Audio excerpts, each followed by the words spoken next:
원일이TV 143번째 이야기입니다. 오늘 오후 2시에 검찰 수사심의위원회가 열립니다. 오후 6시에 끝날 때까지 비공개입니다. 전체 300명 중에서 14명에서 15명이 무작위 추출되는데 법조인, 교수, 언론계, 시민단체 이런 데서 검찰 수사 관련 식견이 있는 인사들로 구성된다. 이렇게만 알려져 있고 명단도 비공개입니다. 기자들도 못 들어갑니다. 형식은 미국 영화에서 주로 보는 장면 같답니다. 배심원단처럼 심사위원들이 앉아있고 당사자 있고 검사, 변호사가 나와서 서로 논거를 주고받으면 심사위원들이 다 듣고 결정을 하는 겁니다. 중간에 뭐 궁금한 거 있으면 묻기도 하고요. 2018년에 시작이 됐는데 지금까지 8번 열렸습니다. 권고적 권한이지만 검찰이 수사심의위원회의 결론은 다 받아들였죠. 이게 원래 검찰이 기소를 하고 싶다, 불구속하고 싶다 의견이 있을 거 아니겠습니까? 그런데 사회적 이목이 몰리거나 반대 여론이 강할 때 수사심의위원회를 열어왔습니다. 대표적인 게 성추행 미투 1호 서지현 검사 사건 때였죠. 가해자였던 안태근 검사장, 당시 검찰은 인사불이익 줬다. 이 혐의를 놓고 고심이 컸습니다. 아무리 조사를 해도 인사불이익으로 기소를 하면 무죄가 나올 것 같았던 거예요. 그래서 수사심의위를 열었죠. 결과는 기소해라, 재판에서 가려라 이거였고 검찰은 그대로 따랐습니다. 수사심의 권고가 그렇게 나왔으니까 부담을 덜었던 거죠. 그런데 재판에서 안태근 검사장 결국 무죄 받고 나왔습니다. 어쨌든 한동훈 검사장 오늘 수사심의위원회에 나오고 구속된 이동재 기자도 나오고 기결수인 이철 VIK 대표도 나옵니다. 핵심은 한동훈 검사장이죠. 이미 대검 형사부 실무진이 의견서를 냈습니다. 수사심의위원회에다가 무혐의라고. 이동재 기자는 취재윤리를 넘는 무리한 취재를 했는데 그게 강요미수죄가 맞냐 이거를 다투는 걸 거고, 한동훈 검사장은 그런 취재를 하는 이동재 기자를 뒤에서 조종하고 독려하고 돕고 공모했느냐 유시민을 잡기 위해서, 이게 쟁점입니다. 그런데 이미 녹취록 전문이 공개가 됐죠. 대검은 그 녹취록을 근거로 해서 한동훈은 무혐의 이렇게 결론낸 의견서를 수사심의위원회에다 이미 사전 제출을 했습니다. 서울중앙지검 정진웅 형사 1부장팀 정반대죠. 같은 녹취록인데 이게 공모의 증거다 이런 의견을 굽히지 않고 있습니다. 딱 두 문장을 문제 삼고 있어요. 해볼만 하지, 그러다 한 건 하는 거지, 이게 공모의 증거다 이러고 있습니다. 수사심의위원들은 그 쟁점을 놓고 결론을 내릴 거예요. 이건 법리의 문제가 아니라 국어의 문제니까 상식선에서 판단하면 답은 바로 나올 것 같습니다. 박원순 피소 정보 유출 의혹. 피해자인 박원순 시장 비서 측 김재련 변호사가 매우 중요한 팩트를 기자회견에서 밝혔습니다. 지난 7일, 그러니까 서울경찰청에 박원순 시장을 고소하는 소장을 접수하기 그 전날이에요. 서울중앙지검 여조부라고 있습니다. 여성아동범죄조사부. 그 부장한테 직접 전화를 걸어서 먼저 알렸다는 거예요. 성추행 사건을 고소하겠다. 누구냐? 피해자 신원을 안 밝히면 고소장 접수하기 전에는 면담 여부를 결정 못한다. 부장이 그랬다는 거죠. 그건 당연합니다. 부장검사가 아무도 신원을 안 밝히는데 고소하겠다는 사람을 다 만날 수는 없죠. 김재련 변호사가 그래서 피해 여성이 서울시장 비서다. 피고소인은 박원순 서울시장이다. 그 신원을 밝혔다는 거예요. 그래서 8일 오후 3시에 만나자 면담 일정이 그렇게 잡혔답니다.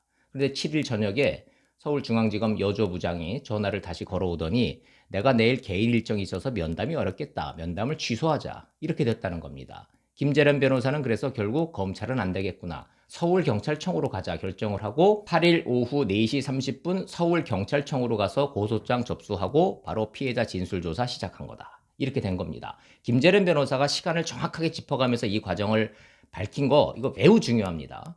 박원순 시장 젠더 특보가 박 시장한테 달려가서 혹시 무슨 실수하신 거 있느냐 이렇게 첫 보고를 한 시간이 피해자가 경찰에 고소장을 접수하기 전 시간입니다. 피해자는 8일 오후 4시 30분부터 9일 새벽 2시 반까지 조사를 받았고 박 시장은 10일 오전에 유서 메모 남기고 공간을 나섰던 겁니다. 그 과정에서 누가 피소 사실과 수사 내용을 박 시장에게 알려줬느냐 이게 쟁점으로 남아있죠. 그동안에 피해자 조사한 경찰하고 보고받은 청와대만 의심을 받았습니다. 그런데 이제 서울중앙지검이 추가가 됐어요. 그것도 가장 먼저 알았던 겁니다.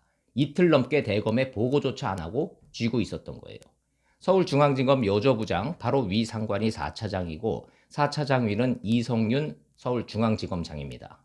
여기까지는 보고됐다고 확인이 됐어요. 왜냐? 서울중앙지검 발표가 외부나 상급기관에는 보고하지 않았다. 이렇게 했거든요. 그 얘기는 대검 윤석열 검찰총장한테도 추미애 법무장관한테도 청와대에도 보고 안 했다는 주장입니다. 이 대목이 법적으로 문제가 될 겁니다. 검찰 사무규칙의 보고 위반이라는 게 있어요. 서울시장이 성추행으로 피소가 된다는데 서울중앙지검장이 보고를 안 한다? 그리고 8일 피해자 면담을 잡았던 여조부장은 면담을 갑자기 취소했습니다. 서울중앙지검 안에서 누구까지 보고됐고 누가 피해자 면담을 취소시켰고 혹시 외부로 정보를 유출했냐? 이 대목은 앞으로도 계속 논란이 될 겁니다. 아마도 이성윤 서울중앙지검장 지금 한동훈 수사심의위보다 이 건을 더 신경 쓰고 있을지 모르겠어요.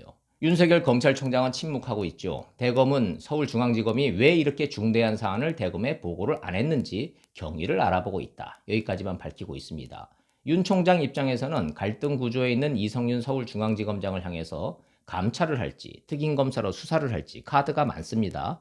어디로 갈지는 두고 봐야겠습니다. 이런 걸 뜻하지 않는 국면 전환이라고 합니다. 한동훈 검사장 수사 심의위 열리는 날 또 다른 변수가 하나 더 생겼습니다. 바로 검언유착 보도 사과를 한 KBS, 문제의 KBS 보도가 나가는 과정에서 제3의 인물이 개입했다. 소위 청부 보도를 한 증거와 정황이 확보됐다. 진상규명을 위한 KBS인 연대라는 곳에서 성명서를 발표를 했습니다. 편의상 KBS 연대 이렇게 하겠습니다. KBS가 검언유착 프레임으로 허위 보도를 하도록 악마의 편집본, 그 녹취록을 전달한 그 제3의 인물이 누구냐? 이름을 밝히진 않았지만 누구나 짐작 가능한 인물입니다. KBS 연대가 제기한 근거는 이거예요. 기사 초고에 제3의 인물 녹취가 등장합니다. KBS 보도본부는 현재 기사 초고하고 이후 수정본을 삭제를 한 상태예요. 그런데 누군가 그걸 삭제하기 전에 화면을 캡처를 해서 노조에 제보를 해놨습니다. 거기에 악마의 편집본 녹취록 내용을 전하는 제3의 인물 인터뷰가 들어있다는 겁니다. KBS 연대는 누군지 알고 있지만 회사와 보도본부가 먼저 밝혀라 이러고 있습니다. KBS는 사과 방송으로 오보 사건을 마무리하려고 했는데 이건 그냥 그렇게 끝날 사건이 아닌 겁니다. KBS 연대 측 요구대로 KBS 보도본부가 제3의 인물이 누군지 밝히면 소위 청부보도, 권언유착의 전모가 드러날 사건이에요. 한동훈 검사장은 사과 방송에도 불구하고 고소를 취하지 않았습니다. KBS 기자, 데스크, 앵커를 상대로 각각 억대의 손해배상 소송을 제기를 했는데 KBS 회사는 뺐습니다. 국민 세금으로 운영되는 KBS가 소송 비용을 쓰면 결국 나라 돈 쓰는 거라는 이유를 댔어요. 다음 주 국회에서 관련 상임위가 열립니다. KBS 양승동 사장이 나가서 답변을 하는데 민주당 의원들이야 쉴드를 칠 것이고 야당 통합당 의원들이 이 구조와 핵심을 잘 짚으면 지상파 방송까지 끌어들여서 한동훈 잡고 윤석열 총장 끌어내리려고 한 권언유착의 전모가 드러날 수도 있습니다. 손발 잘리고 수세에 몰렸던 윤석열 검찰총장 아무것도 못하고 가만히 있는데 사건이 계속 터지고 있어요. 남부지검에서 미키 루크가 전격 구속됐습니다. 미키 루크가 누구냐? 민주당 친분의 뿌리, 노사모 부산지부 대표를 지냈던 이상호 지역위원장입니다. 1조 6천억 원 피해가 발생한 라인펀드 사건, 주범인 김봉현이 어마무시한 로비를 했다라는 부산지역 여권 실세 정치인, 소문만 무성했는데 구속된 첫 정치인이 이상호 위원장입니다. 8천만 원 받은 혐의입니다. 일단 지난 4월 민주당 공천받아서 부산 사하에 출마했다가 낙선했습니다. 김봉현은 광주 출신인데 부산 지역 민주당 실세 정치인들한테 본인 표현대로 어마무시하게 로비 자금을 뿌렸다. 이렇게 떠들고 다녔던 인물이에요. 신라젠 사건은 권력형 비리 사건으로 커지지 않고 마무리됐는데 라임하고 옵티머스는 여권 입장에선 언제 터져도 터질 뇌관입니다. 이미 청와대 행정관 2명 중에 하나는 구속됐고 하나는 깊이 연루돼서 수사 대상이죠. 누구 이름만 대면 다 알만한 실세들 구설에 오른 지 꽤 됩니다. 그 사건의 수사 결과물들이 이제 속속 나오고 있는 겁니다. 윤석열 총장은 그냥 보고만 받고 있는 거예요. 움직여봐야 또 뭐 추미애 장관이 손떼라고 지휘권 발동하겠지요. 다시 수사심의위로 가겠습니다. 추미애 장관 국회 답변 태도나 수위로 보면 검언유착 프레임 이거 포기 안 할 것 같습니다. 친노 친문인 김종민 의원이 역시 거들었죠. 녹취록을 보니까 한동훈이 유시민을 수사할 예단을 갖고 있더라. 근데 녹취록 어디에 한동훈이 유시민을 수사하겠다는 예단을 갖고 있냐는 질문에는 즉답을 피했습니다. 전 국민이 같은 녹취록을 좀 듣고 있는데 추미애 장관하고 민주당 의원들은 공모의 증거라는 주장을 멈추지 않고 있습니다. 그만큼 절실하다는 반증일 수도 있습니다. 그래도 억지 논리는 이해가 잘 안 됩니다. 조국 전 장관이 올린 페이스북 글을 보면 짐작가는 대목이 있긴 합니다. 검언 유착으로 내 가족을 사냥했다. 유시민은 사냥 미수였다. 조국, 정경심, 유시민을 먼저 건드린 건 검찰이다. 즉 살아있는 권력을 겨냥해서 개혁을 자초한 건 검찰이다. 이 말 아닐까요? 추미애 장관하고 이성윤 서울중앙지검장은 수사심의 결과가 뭐로 나오든 간에 상관 안 하고 한동훈 기소 이걸로 직행할 거다. 이 예상이 가능하다는 얘기예요. 여기에서 관전 포인트는 서울중앙지검 수사팀입니다. 어느 선까지 추미애 장관하고 이성윤 지검장 지시대로 움직일 거냐 이겁니다. 어떤 일이든 한계치라는 게 있는 겁니다. 수사팀이 검찰 조직 전체하고 법조계의 상식까지 적으로 돌리는 무리수를 계속해서 둔다? 역사의 심판이니 정의의 심판이 뭐 이런 거창한 말은 아니더라도 검사로서의 양심 뭐 이런 거에는 안 걸릴까? 이런 변수가 남아 있는 겁니다. 어찌됐든 수사심의위를 앞두고 상황은 추미애 이성윤 라인이 원하는 방향하고는 상당히 틀어졌다. 이건 분명해 보여요. KBS가 오보 사건을 일으켜줌으로써 녹취록 전문이 공개되는 명분을 제공해줬고 수사팀의 악마의 편집본의 실태가 드러났습니다. KBS와 권원 유착을 시도했던 제3의 인물도 곧 정체가 드러나게 생겼어요. KBS 청부 보도 실체가 밝혀지면 MBC 보도의 권원 유착 고리도 밝혀질 수 있습니다. 박원순 시장 피소 정보 유출 의혹에도 이성윤 서울중앙지검장 연루 가능성이 제기된 상황이에요.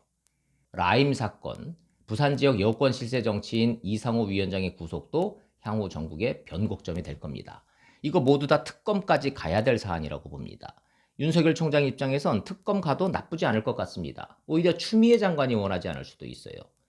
그럼 앞으로 사태가 어떻게 진행될 것 같냐? 이거 예단하기 어렵게 됐습니다. 오늘 수사심의위원회 결과 서울중앙지검 수사팀이 받아들이느냐 마느냐 이거와는 별개로 검언유착, 권언유착 사건에 던지는 파장은 클 겁니다. 그러나 한동훈 검사장과 윤석열 총장을 한꺼번에 끌어내리려고 했던 추미애 장관의 이 그림 예상대로 완성되지 않을 수도 있습니다. 엉클어트릴 변수가 한꺼번에 등장을 했으니까요. 거대 권력하고 묻지마 지지층을 등에 업은 이 추미애 장관의 힘으로 밀어붙이면 방법 없겠다 싶었는데 권력의 속성이라는 게 참으로 알다가도 모를 일입니다. 곳곳에서 생각지도 않은 뚝 무너지는 소리가 들리더니 권력이 틀어막으려 해도 무너질 뚝은 결국 무너진다. 이 생각이 듭니다. KBS 오보, 박원순 피소 정보 유출, 노사모 미키루크 이상호 구속, 사건 하나하나는 모두 별개인데 시한하게 결과적으로 연결이 됩니다. 윤석열 총장이 계속 버텨야 할 이유가 되는 거예요. 수사를 막으려는 살아있는 권력하고 살아있는 권력을 수사하려는 윤석열 총장 싸움 쉽게 끝나지 않을 수 있겠다. 이런 기대를 해봅니다. 다 좋은데 뜬금없지만 내년 보궐선거든 후년 대선이든 사전투표는 없애야겠습니다. 충남 청양의 사전투표용지가 경기 시흥의 쓰레기장에서 뭉태기로 발견이 됐어요. 선관위는 관리 부실 죄송합니다. 이렇게만 반복하고 있습니다. 사전투표용지가 쓰레기장에서 뭉태기로 발견된다? 이런저런 논의 다 필요 없고 앞으로 사전투표는 이제 그만해야 될 듯합니다. 원일이 TV 마칩니다. 고맙습니다.